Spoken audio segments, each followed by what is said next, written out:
श्री स्वामी समर्थ. नमस्कार मंडळी, स्वागत आहे तुमचे माझ्या यूट्यूब चॅनलवरती. आजचा दिवस तुम्हाला खूप छान सुखाचा आनंदाचा जाऊ हीच मी स्वामींच्या चरणी प्रार्थना करते आणि आपल्या आजच्या नवीन व्हिडिओला सुरुवात करते. येत्या 14 जुलै म्हणजेच मंगळवारी आलेली आहे ज्येष्ठ आषाढ अमावस्या.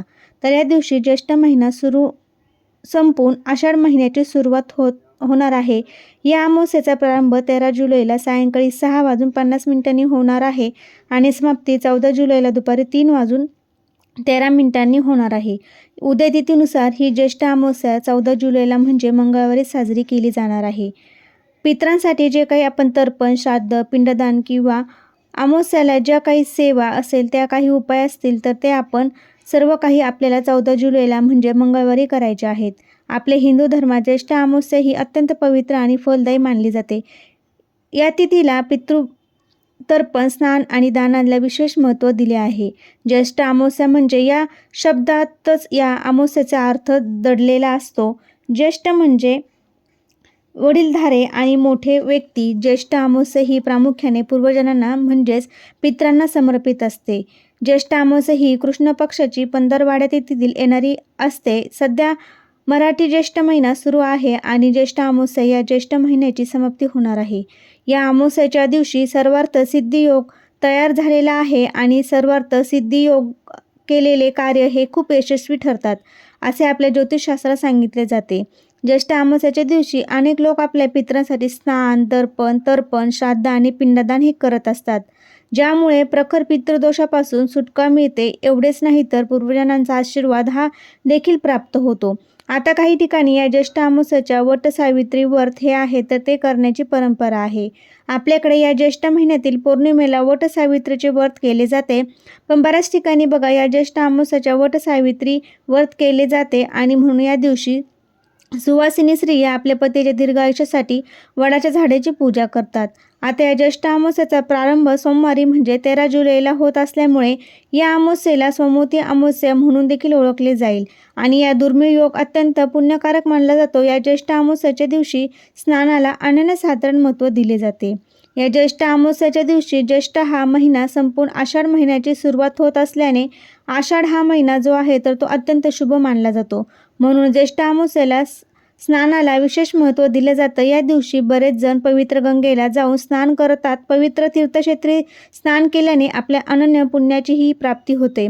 जीवनातील सर्व अडचणी दूर होतात, परंतु सर्वांनाच या दिवशी पवित्र तीर्थ जाऊन स्नान करणं शक्य होत नाही. तर म्हणून आपल्याला उद्या म्हणजेच मंगळवारी या ज्येष्ठ अमावस्येच्या दिवशी घरच्या घरी आंघोळीच्या पाण्यामध्ये ह्या वस्तू टाकून आंघोळ करायची आहे. ही वस्तू टाकल्याने आपल्या पवित्र गंगेवरती स्नान केल्याचे पुण्य प्राप्त होते. जीवनातील सर्व शत्रू नष्ट होतात, 7 पिढ्यांचे प्रखर पितृदोष दूर होतात आणि आपल्या कुटुंबावर कधी वाईट संकट, विघ्न, अडचणी येत नाही. तसेच हे स्नान केल्याने तुमची प्रचंड खूप दिवसापासूनची इच्छा आहे तर ती इच्छा, मनोकामनाही पूर्ण होतात. तर अशी कोणती वस्तू जी आहे आपल्या ज्येष्ठ अमावस्येच्या दिवशी सकाळी आंघोळीच्या पाण्यात टाकायची आहे, तर हा उपाय कसा करायचा आहे याबद्दलची संपूर्ण माहिती आपण बघणार आहोत. त्यासाठी व्हिडिओ शेवटपर्यंत नक्की बघा. चॅनलवरती नवीन असाल तर नक्की सबस्क्राईब करा आणि बेल आयकन देखील प्रेस करा, म्हणजे मी जेव्हा कधी नवीन व्हिडिओ अपलोड करेल त्याचं नोटिफिकेशन सर्वात अगोदर तुम्हाला मिळेल आणि तुम्ही एक पण व्हिडिओ मिस करणार नाही. तसेच कमेंटमध्ये ओम पितृदेवताय नमः हे लिहायला विसरू नका. पूर्वजांचा कृपा आशीर्वाद हा तुमच्यावर आणि तुमच्या कुटुंबावर सदैव राहील. तसेच व्हिडिओला लाईक करायला देखील विसरू नका. 14 जुलैला आपल्याला हा उपाय जो आहे तर हा करायचा आहे. 14 जुलै रोजी आपल्याला या दिवशी स्नान शुभ मुहूर्त आपल्याला असणार आहे. पहाटे 4:05 ते पहाटे 5 वाजेपर्यंत हा स्नानाचा शुभ मुहूर्त आहे आणि म्हणून तुम्हाला शक्य असेल तर या वेळेमध्ये स्नान करण्याचा जास्तीत जास्त प्रयत्न करा. जर या स्नानाला शुभ मुहूर्तावरती जी तुमची शक्य झालं नाही तर तुम्हाला स्नान करण्याचा 9 वाजेपर्यंत आपल्याला सकाळी स्नान करायचं आहे. ही एक वस्तू तुम्हाला आंघोळीच्या पाण्यामध्ये टाकायची आहे, त्यामुळे नक्कीच तुम्हाला खूप चांगले शुभ परिणाम बघायला मिळतील. कारण या ज्येष्ठ अमावस्येचे खूप मोठे महत्त्व आणि जेव्हा आपण हा उपाय करतो तेव्हा त्याचा परिणाम हा आपल्या प्रगतीवर होत असतो आणि योगायोगाने या ज्येष्ठ अमावस्येचा सर्वात सिद्धियोग सोबत वृद्धियोग सुद्धा तयार होत आहे. या योगावरती आपण स्नान केलं तर याचं फळ आपल्याला नक्कीच जास्त पटीने प्राप्त होतं. तर आपण अंघोळीच्या पाण्यामध्ये कोणत्या वस्तू टाकणार आहोत ते देखील बघणार आहोत, पण हा उपाय घरातील प्रत्येक व्यक्तीने करायचा आहे. अगदी लहान मुलांपासून ते मोठ्यांपर्यंत सर्वांनी हा उपाय करायचा आहे. कारण आपल्या हिंदू धर्मात अमावास्येला स्नानाला खूप मोठे धार्मिक महत्त्व देण्यात आलेले आहे. या दिवशी पवित्र नद्यांमध्ये स्नान केल्याने घरातील दारिद्र्य दूर होते, पूर्वजांचे आशीर्वाद प्राप्त होतात आणि जन्मोजन्मीचे पापे हे सुद्धा धुवून जातात. आणि म्हणूनच आपल्याला हा उपाय जो आहे तर तो अमावास्येला करायचा आहे. बऱ्याच वेळा कष्ट आणि मेहनत करूनही आपली इच्छा पूर्ण होत नाही आणि म्हणूनच आपल्या प्रयत्नांना यश मिळण्यासाठी, आपली इच्छा पूर्ण होण्यासाठी, तसेच आपल्या कुंडलिकीतील काही दोष असतील ते दूर होण्यासाठी, कुंडलिकीतील ग्रह हे मजबूत होण्यासाठी आपल्याला हा उपाय करायचा आहे.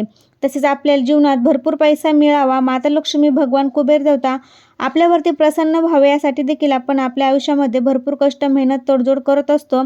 पण एवढेच करूनही आपल्या प्रयत्नांना यश मिळत नाही किंवा आपल्याकडे लक्ष्मी टिकत नाही. कष्ट आणि मेहनत करून, प्रामाणिकपणे मेहनत करून देखील आपल्याला यश मिळत नसेल किंवा कष्टाला यश मिळत नसेल, आपल्याकडे पैसा आला तर तो आपल्याकडे टिकत नसेल, अशा अनेक गोष्टी आपल्याला सामोरे जावे लागते. तर त्यासाठी आपल्याला हा उपाय जो आहे तर तो आवर्जून करायचा आहे. आपले गुपित शत्रू असेल तर ते देखील दूर होतात आणि शत्रूंचं नाव तुम्हाला माहीत नसेल, शत्रू तुम्हाला त्रास देत असेल, त्यांना समोरून तुमच्यावरती वार करत नाही पण गुपित वार तो करत असेल, शत्रूला तुमची प्रगती दाखवत नसेल, बऱ्याच वेळा आपले नातेवाईक आपले शत्रू असतात, त्या आपल्या चांगल्या गोष्टी झालेल्या त्यांना दाखवत नाही, म्हणूनच ते आपल्या आयुष्यामध्ये समस्या कशा निर्माण होतात याचा प्रयत्न करत असतात. तसेच आपल्या आजूबाजूला सुद्धा अशी काही लोक असतात जे आपल्यावरती जळत असतात, तर आपली प्रगती देखील होऊ नये असं त्यांना वाटत असतं, त्यांची जळकी वृत्ती असते. तर अशा लोकांपासून आपल्याला देखील दूर होण्यासाठी हा उपाय आहे तर तो करायचा आहे. तर हा उपाय कसा करायचा आहे, तर आपल्याला सकाळी ब्रह्ममुहूर्तावर उठायचं आहे. 4:30 ते 5:30 दरम्यान तुम्ही आंघोळ केली तरी चालेल. तर आपल्याला रात्री झोपण्यापूर्वी एका वाटीमध्ये मीठ घ्यायचं आहे, खडे मीठ असेल ते आपल्याला घ्यायचं आहे. झोपण्या अगोदर ह्या वस्तू काढून ठेवा. तरी खडे मीठ असेल तर आपल्याला ते चालेल, खडे मीठच आवर्जून घ्यायचं आहे किंवा बारीक मीठ असेल तरी चालेल. आणि ही मिठाची वाटी जी आहे तर ती तुम्हाला आपल्या घरातील प्रत्येक व्यक्तींवरून, डोक्यावरून ते खाली पायापर्यंत उतरवून घ्यायचं आहे.